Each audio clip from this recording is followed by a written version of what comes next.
When you think of someone being poisoned, it's not pretty. You're likely picturing someone gagging, retching, they're violently ill, their eyes bloodshot, perhaps. Maybe they fall to the floor, begin to convulse. In a matter of minutes, they're dead. Foamy spittle trickling from the corners of their mouth, while horrified dinner guests look on in shock. That's being poisoned, right? But what if there was a poison that could be ingested discreetly, without all the drama and retching and convulsing? What if the poisoned dinner attendee finished his meal and went on his way, feeling perfectly fine, had dessert even? He carried on with his life for a week or a month, maybe even a year. That was up to the poisoner. Then he became ill. It was subtle at first, like he was catching a bug. Fatigue, body aches, lethargy.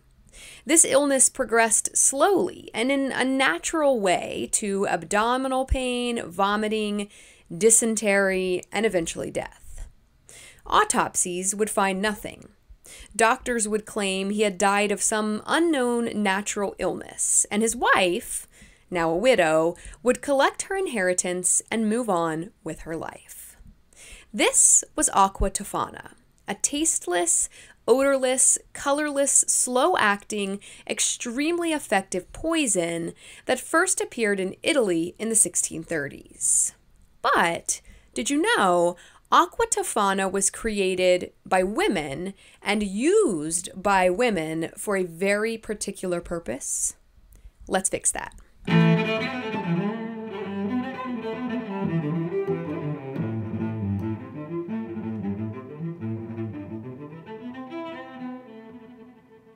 Hello, I'm Giulia LaFountaine, and you're listening to History Fix, where I discuss lesser-known true stories from history you won't be able to stop thinking about. This topic suggestion came through Instagram. Well, sort of. Not Aqua Tofana specifically, but Giulia Tofana. Giulia was a woman living in 17th century Rome who gained a reputation as a prolific poisoner, providing poison to women who wanted to murder their husbands. According to the legend, Giulia Tofana developed the poison Aqua Tofana, which is why it bears her name. Also, according to the legend, she was responsible for the deaths of more than 600 men. So I'm like, oh my gosh, amazing. This sounds super interesting. Let's go. But this suggestion sort of gave me a run for my money, to be honest, because what I found when I started to research was that the story of Giulia Tofana is mostly an urban legend with very little evidence to back it up. It's a fun story, but is it actual history? Well, it's both. But there's a lot more to it than what's in the legend. So much so that I actually went back after researching and changed the name of this episode from Giulia Tofana to Aqua Tofana. I think the reason this story has taken on such a mythic, urban legendy vibe is because we know so very little about what actually happened that people have filled in the blanks throughout the years. And we know so little about what happened because this story is about women in the 1600s in Italy. And not like wealthy or famous or ruling class women, average, ordinary women. A clandestine group of average, ordinary women to muddle things even further. There are few reliable records of what happened because women in 17th century Rome were inconsequential, barely viewed as human, much less citizens with any sort of rights. Dealings with women simply were not recorded by men who were the only ones writing things down. And this situation, honestly, is part of the reason why these women wanted Aqua Tofana in the first place. Let me set the stage for you. Women in Italy in the 1600s were viewed as property of their husbands. They had no rights, no protection from the law. Their husbands could do whatever they wanted to them and face no consequences. On top of that, marriages were mostly business arrangements. There was no love involved in many of these relationships. A father made a business arrangement with a suitor, and his daughter was married off to someone she didn't even know. So women basically had three options: get married and just hope you got a good one in an incredibly misogynistic society, stay single and resort to prostitution in the streets to support yourself, or become a widow, inherit your late husband's fortune, and live your life liberated and in relative comfort. For women trapped in abusive relationships, the widow option looked pretty good. But in order to become a widow, your husband must die. And for abused women who were desperate enough, there was a seemingly foolproof way to make that happen. Aqua Tofana, and the apothecary credited with its creation, Giulia Tofana. Historian Mike Dash says in an article I'll mention soon, quote, "The very existence of Aqua Tofana was thus a severe challenge to what was then agreed to be the natural order, a world in which men ruled as petty tyrants over their own families, and even the most aristocratic of daughters were chattels to be auctioned off into often loveless marriages," end quote. So I'm going to start with the legend. This is the story you will read over and over again if you Google Giulia Tofana. But you'll notice that the websites that pop up in that Google search, they aren't super reputable. No History.com, no Smithsonian Magazine, no Encyclopedia Britannica, no National Library of Medicine, no academic journals. None of these well-established sources are reporting this story, and that's because it's just that. A story with very little proof and certain parts that are almost certainly wrong. But there is one guy, Mike Dash, who I quoted a minute ago. He is an author, historian, and researcher who so super thoroughly delves into any shred of truth behind the Giulia Tofana story. And I'm going to be referencing his article about it pretty heavily in this episode because he does such a fantastic job of looking at actual reports and any potential evidence to sort of get to the bottom of what is true and what is just legend. But let's actually start with the legend. Here is how it goes. Giulia Tofana was born in Palermo, Sicily in 1620. Her mother, a woman by the name of Stefania d'Adamo, was executed for poisoning her husband in 1633. Some accounts say that Stefania was the one who developed the poison, Aqua Tofana, and passed the knowledge of how to make it down to her daughter. Other accounts say Giulia was the one who came up with the poison, obviously inspired by her mother's role as a poisoner. Either way, Giulia started an apothecary, which is like a shop that sells medicines and tinctures and tonics and that sort of thing. But Giulia mostly sold cosmetics, powders, face creams, balms, and ointments meant to heal blemishes, even skin tone, enhance a woman's beauty. That's what people thought she did. Anyway, that's what her business looked like on the outside. But what she really did was run an underground ring that peddled black market poisons. Giulia felt for women trapped in abusive or loveless marriages, women who had no control over their own lives. So she helped them escape. She gave them a way out. Aqua Tofana was a face cream or an oil that was meant to, make your skin look more youthful or whatever, heal blemishes. It came in a bottle or a powder case that was labeled Manna of St. Nicholas Bari. And this was supposed to be a, quote, miraculous healing oil that supposedly sweated from the saint's bones, that would be St. Nicholas, in far-off Bari. So, that's insane. That's what people thought they were buying. But in real life, it supposedly contained arsenic, lead, and belladonna, all of which are poisonous, and all of which were commonly used in cosmetics that women slathered all over their faces. Please refer to episode 15, Toxic Beauty, if you would like to know more about that. So, it wasn't actually weird that women had straight up poison on their vanity tables. Poison was a common ingredient in actual cosmetic products. That all checked out. According to the legend, Giulia worked with a ring of associates, including her own daughter, a small group of trusted women, and possibly a priest. And this group helped her supply Aqua Tofana to Italian women and instructed them on how to use it to slowly and discreetly murder their husbands such that, number one, there would be no suspicion of poison, and number two, the husband would have time to get his affairs in order, finalize his will, keeping in mind his doting wife caring for him at his bedside around the clock. Giulia's business flourished. She was careful to only sell to women that she trusted or women that could be vouched for by someone that she trusted.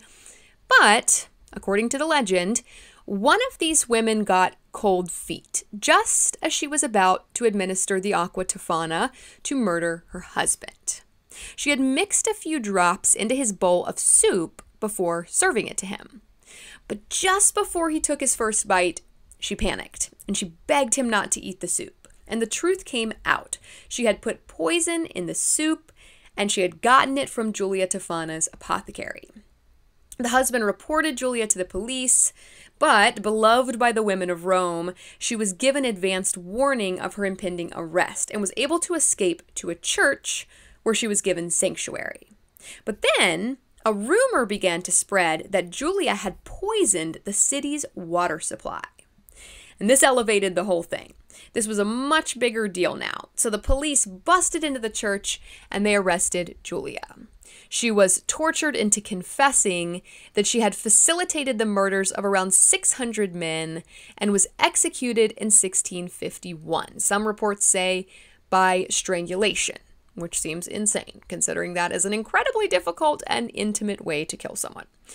Her daughter and her inner ring of female associates were also executed, and over 40 of Giulia's lower-class customers were executed. These were women who had purchased Aqua Tofana from her and used it to poison their husbands. But some of her more upper-class customers were imprisoned, but most escaped punishment altogether because, money's got it like that. So that's basically the legend of Giulia Tofana.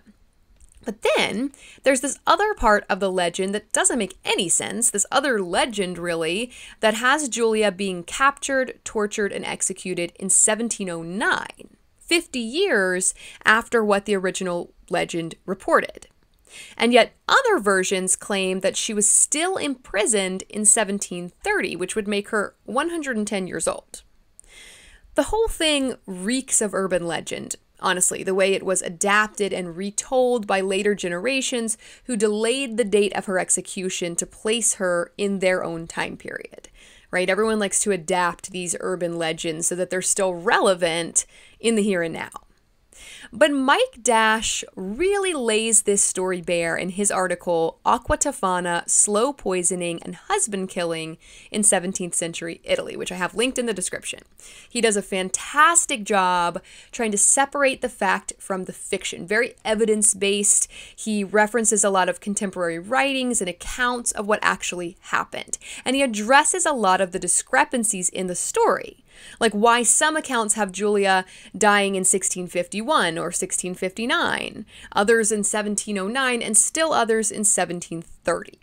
So let's take a look at that now. Let's try to find the truth in this. The thing about Mike's article is that it barely mentions Giulia Tofana, honestly. She's practically a footnote. According to his assessment, Giulia played a much smaller role in the story of Aqua Tofana than the legend would have you believe, which is why I ultimately changed the title of this episode. Giulia played a much smaller role even than some of the other characters I already mentioned. Remember Giulia's mother, Teofania de Adamo? Well, she didn't just get executed for murdering her own husband. There's a lot more to that story. Mike references a discovery made by a man named Salamine Marino. He apparently discovered a text with a title that translates to Compendium of Various Successes in Palermo in the year 1632. And this is written by a notary who lived in 1630s Palermo named Baldassare Zamperoni. Zamperoni describes an execution on July 12, 1633. And yes, this is the execution of none other than Teofania de Adamo, who the legends claim to be Giulia Tofana's mother. And she was executed for poisoning. A second source written by a diarist named Gaetano Alessi with a title that translates to Pleasant and Curious News or Anecdotes, I don't know how pleasant this is, but he describes the poison that was used as Aqua Tofana. According to these sources, Teofania di Adamo didn't just kill her husband with this poison, though. She was the one who actually created it, and it was named after her, Teofania, and not Giulia Tofana. According to the sources, she sold the poison in Sicily with the help of an accomplice named Francesca Lasarda, and the two were quite successful businesswomen for a while before they were eventually caught, brought to trial, and executed in 1633. Salamine Marino's sources report that Teofania was executed by drawing and quartering, which is honestly just an insane way to kill someone. Here's Encyclopedia Britannica's description of drawing and quartering, in case you were curious. Quote, "Drawing and quartering, part of the grisly penalty anciently ordained in England in 1283 for the crime of treason. The full punishment for a traitor could include several steps. First, he was drawn, that is, tied to a horse and dragged to the gallows. A so-called hurdle or sled is sometimes mentioned in this context, although such a device may have been a means of mercy. The history of English law before the time of Edward I states that it was more likely a way to deliver a live body to the hangman. The remainder of the punishment might include hanging, usually not to the death, usually live disemboweling, burning of the entrails, beheading, and quartering. This last step was sometimes accomplished by tying each of the four limbs to a different horse and spurring them in different directions." End quote. I mean, just why? This is such overkill. They're literally killing these people 5 different ways at once. Who came up with this? But that's kind of part of it. They're being killed more than one way for more than one crime. For example, the Scottish patriot Sir William Wallace, who you probably know better as Braveheart, was drawn for treason, hanged for robbery and homicide, disemboweled for sacrilege, beheaded as an outlaw, and quartered for, quote, diverse depredations. So Teofania may have been drawn and quartered, but another source, a botanist named Paolo Boccone, who was born the year of Teofania's execution, he recorded a different death entirely. He wrote that she was, quote, closed and bound alive in a canvas sack, and thrown from the roofs of the vicariate, which is the bishop's palace, into the street in the presence of the populace. End quote. So, I mean, these are both extreme and really give you an idea of how female poisoners were viewed in 17th century Italy. And actually, this was happening in Sicily, which was controlled by Spain at this time, but whatever. So it sort of seems like Teofania di Adamo was the real mastermind behind Aqua Tofana. Salamine Marino notes that it was the custom in Sicily at that time for the children of parents with unusual names to take those names as their surnames, their last names. So he's trying to connect Giulia Tofana to Teofania di Adamo, and this is why people believe that she was her daughter. Teofania is an unusual name, and Giulia's last name, Tofana, is eerily similar. Mike writes, quote, Salamine Marino was a noted authority on Sicilian tradition, and may be right about this. It is worth stressing nonetheless that this slight connection, which is by no means proven, is the only clear link that can be made between Di Adamo and Tofana, and between the poisonings that took place in Palermo in the 1630s and those unleashed in Rome 2 decades later, end quote. This next bit is based on old court records from the Archivio di Stato di Roma, which were contemporary from the 1600s, and also a diary kept by a Roman gentleman named Giacinto Gili.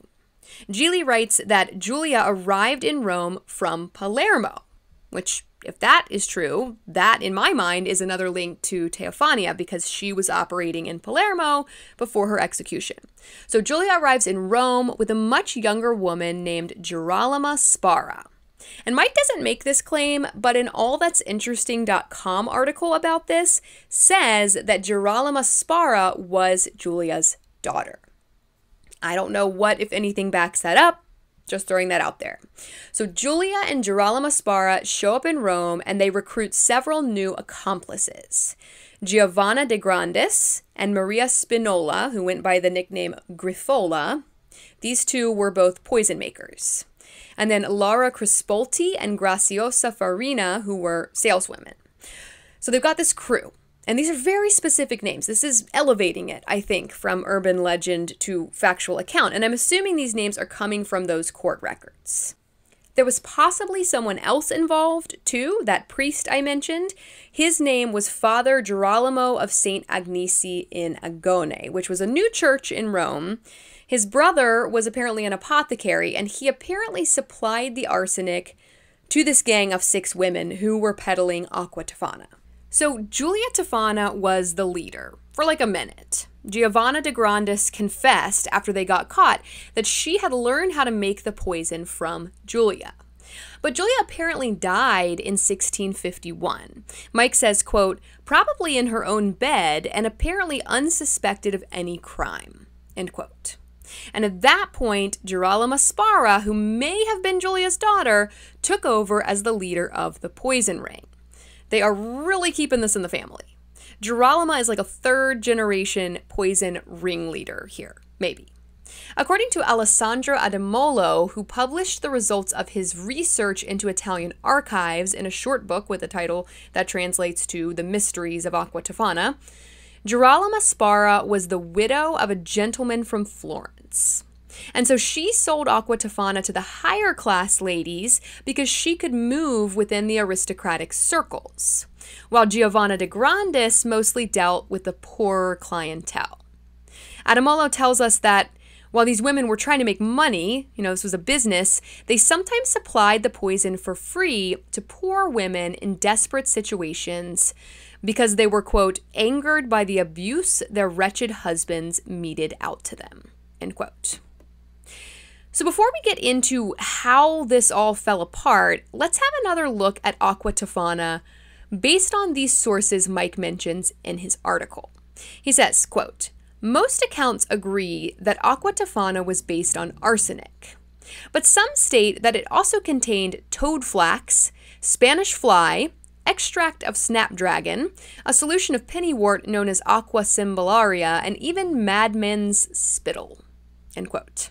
Yes, madmen's spittle, which seems like it would be very hard to get and not actually all that effective. Stuff is like polyjuice potion. Mike goes on to say, quote, the effects that Aqua Tofana supposedly had on its victims are summarized in a warning notice to the public that was issued in Rome in the late 1650s, when fear of the poison was at its height.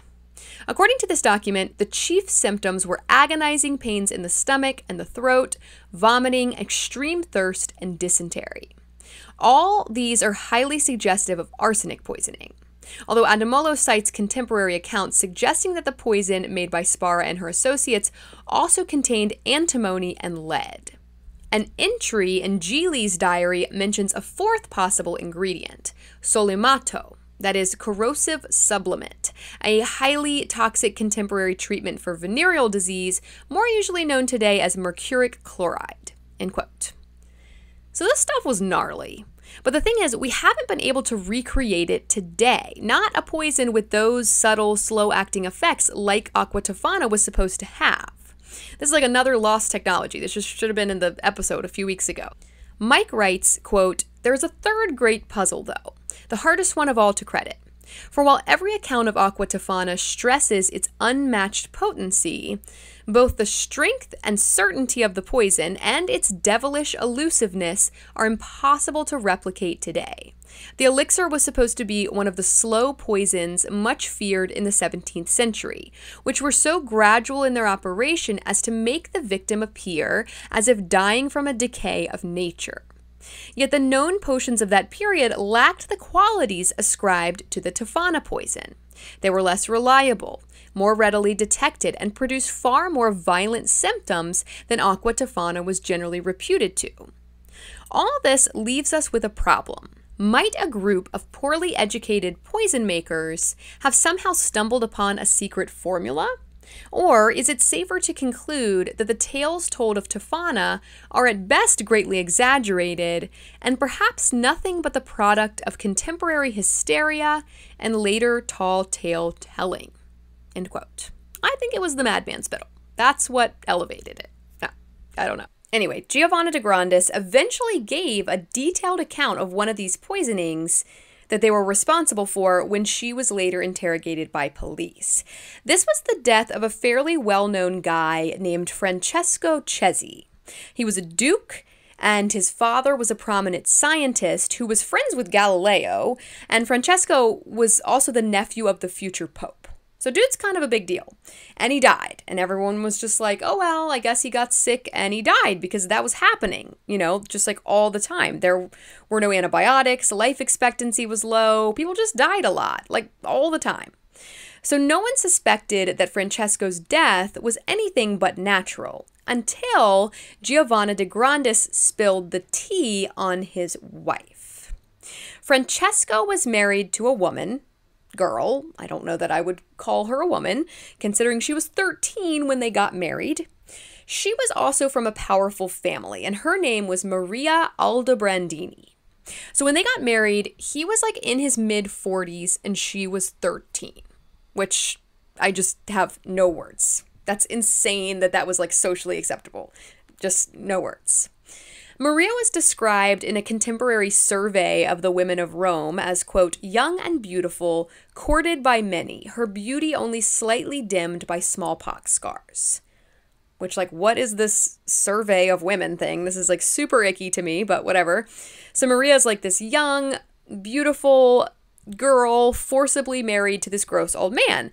And she falls in love with another guy, a count named Francesco Maria Santinelli.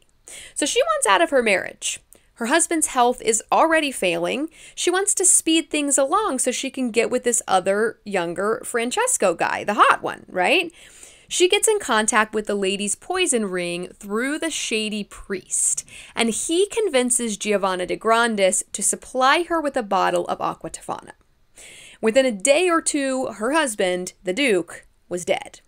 Now, it usually took longer than that, so some have suggested that the entire bottle was accidentally tipped into his food instead of just a few drops, but who knows if that's true. According to accounts, he died peacefully, like not vomiting profusely like you'd kind of expect if he ate an entire bottle of poison. So it's even possible that he died of natural causes before the poison actually kicked in. He was in bad health already. There was no suspicion of poison. There was no autopsy done even. They buried him, and that was that. But even though his wife, Maria, got away with it, she did not get to reap her reward. Mike says, quote, her own family locked her up in order to prevent her rushing into a scandalous and unequal second marriage with her lover, Santinelli, end quote. The whole operation was about to blow up, though. But none of Mike's sources, none of these archives, these court records, diaries, none of these contemporary reports mention a bowl of soup. Remember the legend version? That a woman put Aqua Tofana in her husband's soup and then got cold feet and begged him not to eat it and gave the whole thing away. None of them mention that. What they mention instead is that a lot of women were showing up to church confessionals and confessing to their priests that they had poisoned their husbands. Archaeobotanist David Stewart writes in his book, Dangerous Garden, The Quest for Plants to Change Our Lives, quote, it had come to the notice of Pope Alexander VII that great numbers of women, young and old, were confessing to their priests that they had poisoned their husbands with the new slow poisons. Even in the streets, it was popularly believed that young widows were unusually abundant, end quote. Mike references a biography written at the time by a cardinal of Pope Alexander VII, a guy named Pietro Sforza Pallavicini, who was actually involved in the interrogation of Girolamo Sparra and the gang. So this is a pretty reliable account. This guy was like part of this whole situation. He wrote that one of these women confessed to her priest that she had plotted to kill her husband. He wheeled and dealed with her, offered her immunity, and the whole story spilled out. And that is how they were found out. But Roman chronicles and court records point to another version of their undoing. Apparently, Giovanna de Grandis was sort of the weak link of the gang. She had come to the attention of the authorities. Remember, she was the one dealing with the poor women, not the aristocrats. So this was like a shadier operation in general. She had come to the attention of the authorities, who had detained her on 3 occasions already. And the 4th time she was arrested, she actually had a vial of the poison on her. But they let her go.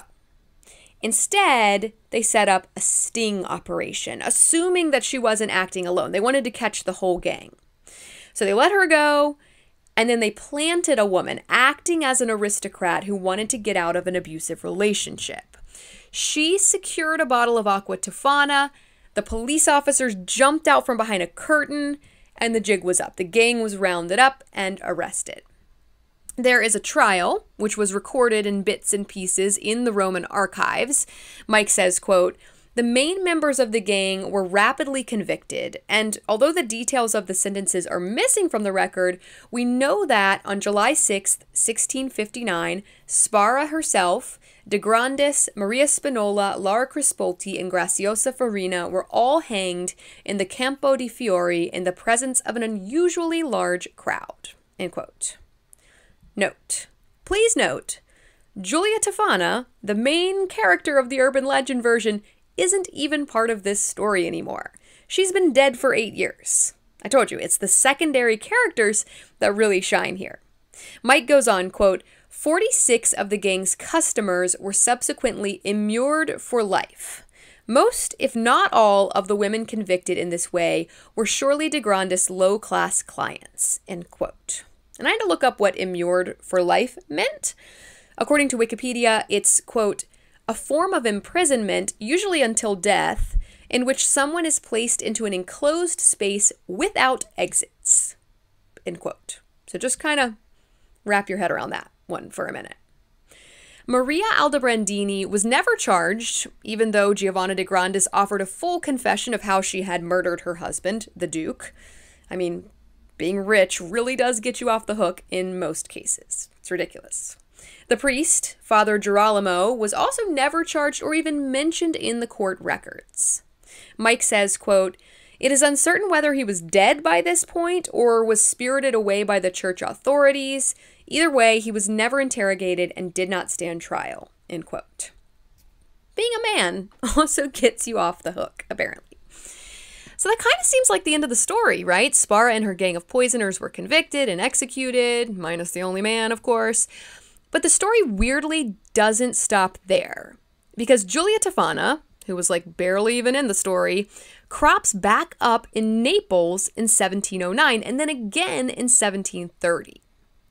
But Mike says these accounts are fewer in number, not quite contemporary, and that they contradict each other. Plus, they just don't make sense. Other accounts have her dying multiple different ways in the 1650s. There's no way she's dying again somehow in 1730 at the age of 110. It just doesn't add up. And Mike agrees. He thinks these were different women entirely who, quote, may have been nicknamed after their infamous predecessor or even appropriated Tofana's name in order to benefit from her notoriety, end quote. He goes on, quote, all this, I think, allows for 2 conclusions. The first is that we can place the historical Giulia Tofana in the Rome of the 1640s and 1650s and dismiss reports of murderous Tofanas in the Naples of the first third of the 18th century as errors that have muddied waters for 2 centuries. The second is that the notoriety of the Naples poisoners tells us a good deal about the lasting impression that the real Tofana made in early modern Europe. Her name, it's clear, became synonymous with poison, not merely in Italy, but well outside its boundaries, end quote. Because some of the sources that have her in Naples in the 1700s were from Germany and France, too, not just Italy. But then again, Tofana, Giulia Tofana, is one of only 3 poison ringleaders in this story, and she's actually the least documented. Mike writes, quote, there seems to be no reason to doubt that Teofania di Adamo and Girolamo Spara existed and were executed for the crime of poisoning in 1633 and 1659, respectively. Giulia Tofana, on the other hand, remains a thoroughly shadowy figure, end quote. Because Teofania and Girolamo, they got in trouble, right? Giulia didn't. So she's, who knows, we don't have legit records about her, just anecdotal evidence in journals and whatnot. For the other two, considering their arrests, we have court records, we have Roman archives, we have the confessions of Girolamo Sparra and Giovanna de Grandis. Although Mike points out, quote, at least some of the evidence against the gang was probably extracted using torture, which makes it dangerous to accept it at face value, end quote. Indeed. False confessions under duress are a very real thing, so please take that into account. So what can we make of all this? Well, I think what we can make of it is that this is more than an urban legend. There is more to this than myth. There do seem to have been women operating as Aqua Tofana dealers in 17th century Italy, possibly a family of women, grandmother, mother, daughter. And this business seems to have carried on after the 1659 execution of Girolamo Sparra and her gang, into the 1730s at least. Probably other unrelated women mistaken for Giulia Tofana because they were using a similar poison or using her name intentionally to ride on her coattails and boost their own businesses. But one of the clearest conclusions I can draw is that all of these women went to such lengths, took such risks, ended up executed, most of them, because there was a genuine need for the product they were selling. There was a healthy market for poison disguised as cosmetics, something women could obtain and keep in plain sight even without raising suspicion. Something they could easily use when the time was right, tipping a few drops into their abuser's food, which they prepared daily anyway, and watching as it slowly took effect, mimicking natural disease and leading to a suspicionless death. And there was a market for this sort of thing because it addressed a serious pain point for these women. For most, it was the only way out of a bad situation, an abusive and potentially life-threatening situation. For some, it was likely kill or be killed. Yes, there were women like Maria Aldobrandini, who was just married to an old gross guy and wanted to marry her young lover. But even she, you guys married at 13? To a 43-year-old, that is abuse. That's a different kind of abuse.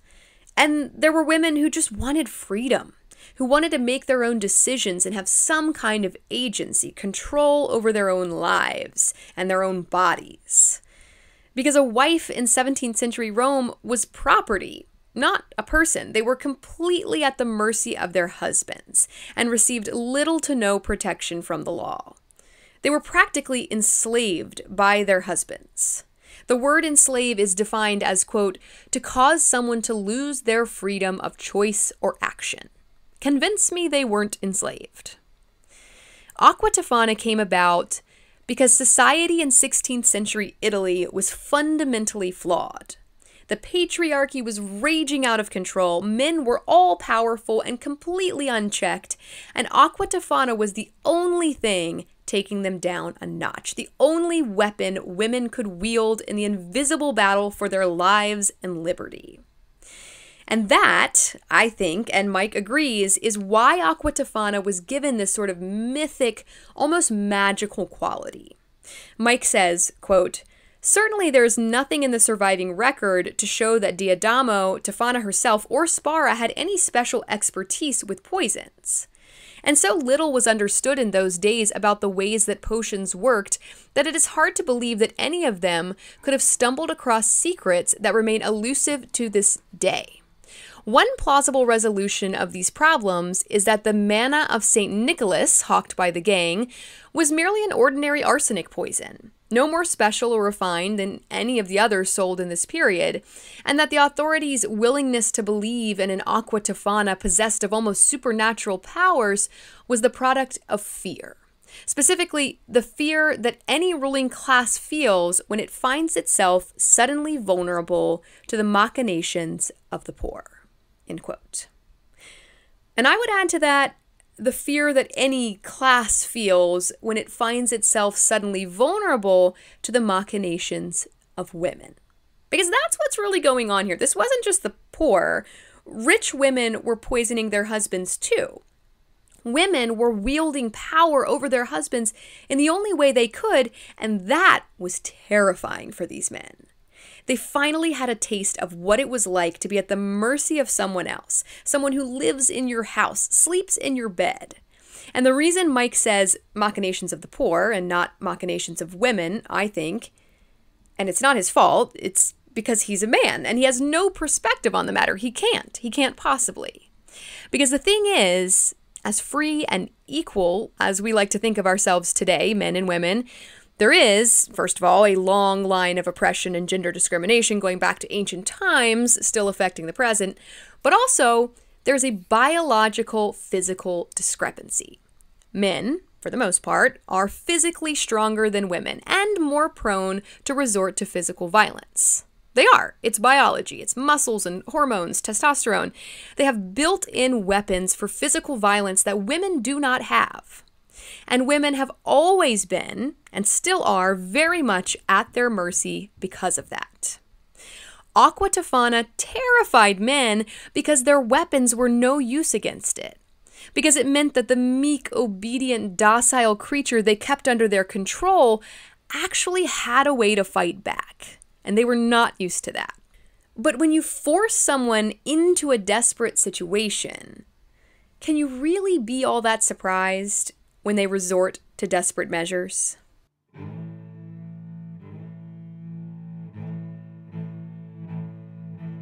Thank you all so very much for listening to History Fix. I hope you found this story interesting and maybe you even learned something new.